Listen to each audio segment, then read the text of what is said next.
Hi, in front of me is Lenovo Tab E10 and today I would like to show you how you can operate the voice recorder.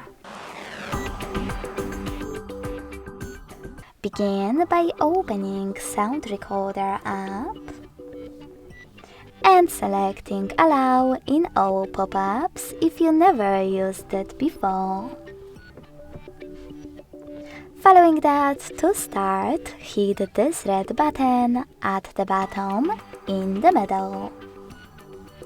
As you can see, recording is on. To pause it or unpause it, use the same middle button.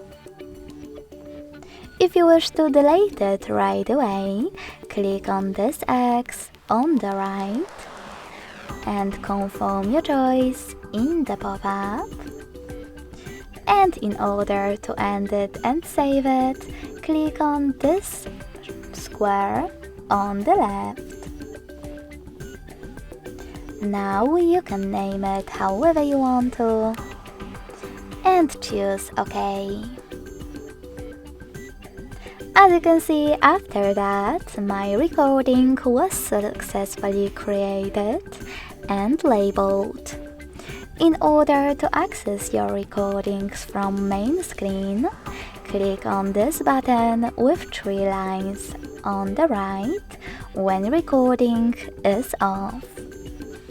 To play one of them, click on the chosen one, and to delete it, hold it. Then tap on this bean at the top right corner and confirm your choice in the pop-up. Thanks so much for watching. If you enjoyed this video, smash that like button, comment and subscribe. Bye!